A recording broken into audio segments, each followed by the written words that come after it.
nothing but a G thing. It ain't nothing but a G thing. Different conversations with different generations. Well, you gotta keep it G, man. It ain't nothing but a G thing. It ain't nothing but a G thing. Different conversations with different generations. You gotta keep it G, man.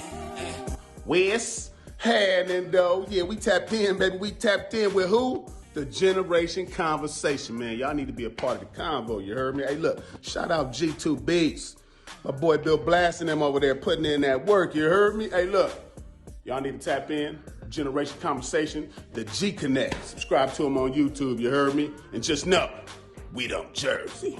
Man, it's your boy Billiano the Dono, everybody's favorite African Americano, and I'm tapping in here with G Connect, where different generations have real conversations. Make sure y'all tune in. Man. It's your boy Swamp. We from South Carolina, Swamp Town shit. Tapping in with G Connect, where different generations have real conversation. It's First Lady Flames, Richmond's own. Tapping in with G Connect. What it do, folks? We back continuing the conversation with J2. I hope you enjoy the content. Let's get it.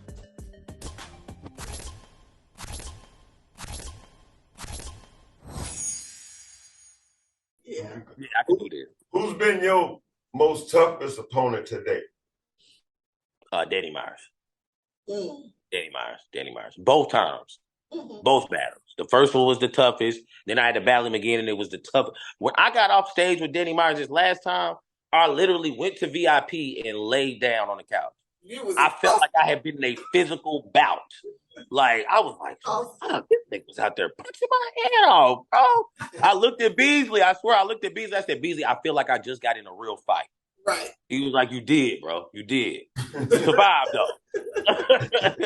that was like a battle rap. Because he does everything. You know what I'm saying? Like, he does everything, every aspect of battle rap. He does. He's funny. He's aggressive. He's punch heavy. He's performance. He's just anything you could think of.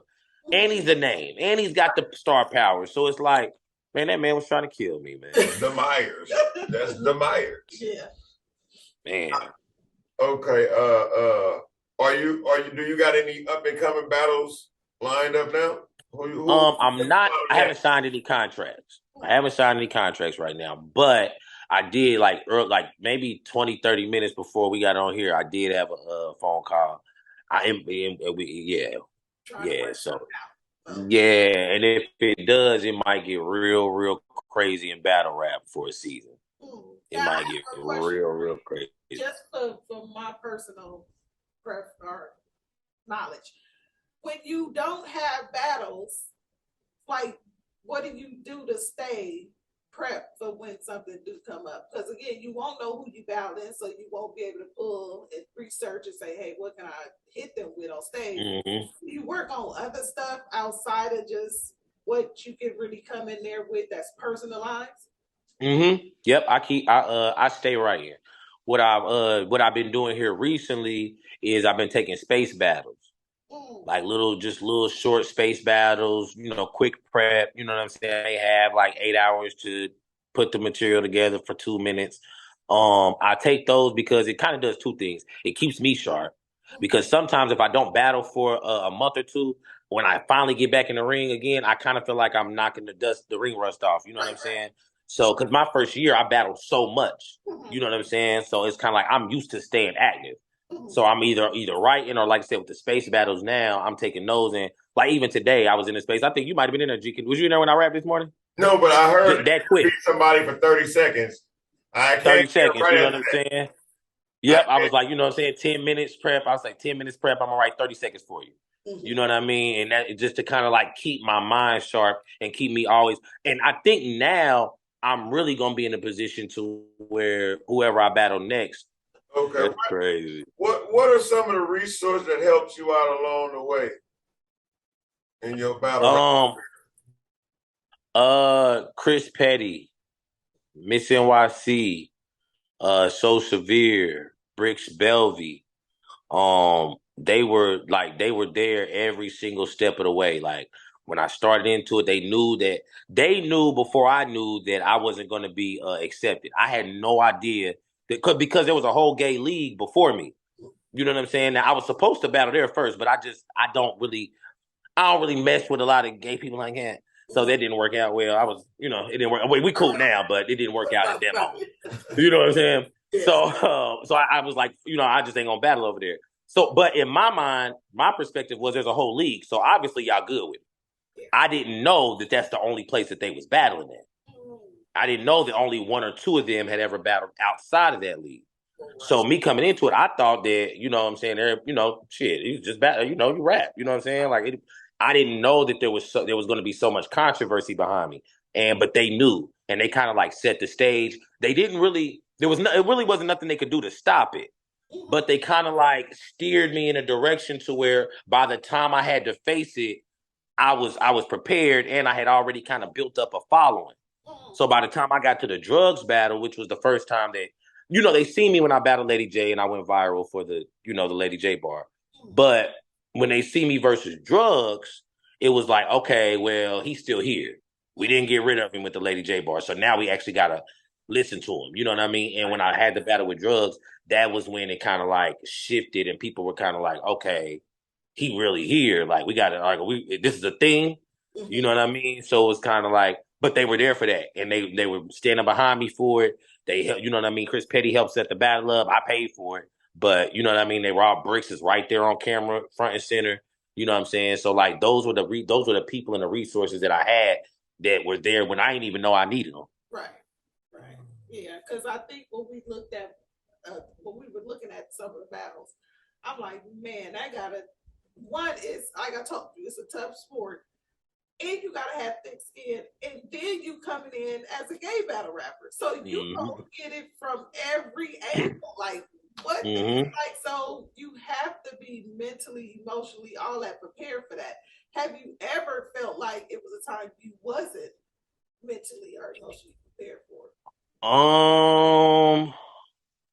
Kind of, sort of. It wasn't that I wasn't prepared for it. I wasn't prepared for the audience not to be prepared. Okay. Yeah. So like when I battled True Foe, I honestly, maybe it was me being big headed, but I thought going into the True Foe battle that I was going to get a completely fair shot. I thought that that everybody was good on the little gay shit, nobody cared no more, and we just going to rap. And I didn't realize that this was the first time the URL crowd had really seen me. You know what I'm saying? Like they may have heard about me, but they didn't have a reason to actually watch none of the battles, right? Because they weren't mainstream battles. Me and Yoshi was the closest thing to it. You know what I'm saying? And with it being Yoshi, it was a girl.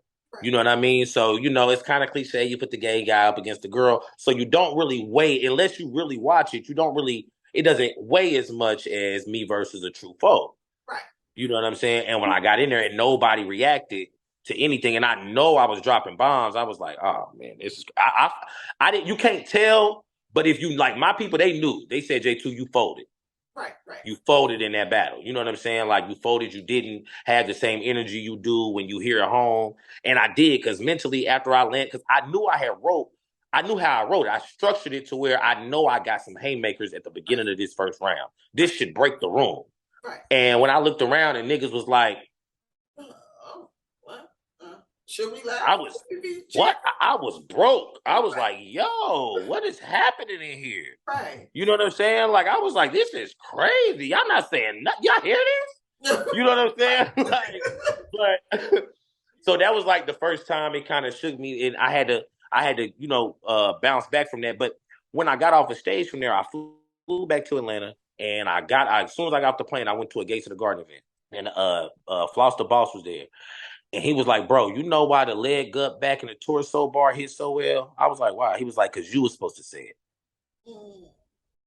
And that was another one of those, moments for me in battle. I'm like, oh, you so busy trying to shy away from it so that people don't, merge you with that you missing out on haymakers. Because had I said that to him, now in that room, they might have still not responded just because that's what it was at that time. Right, but I would have gotten off and not him.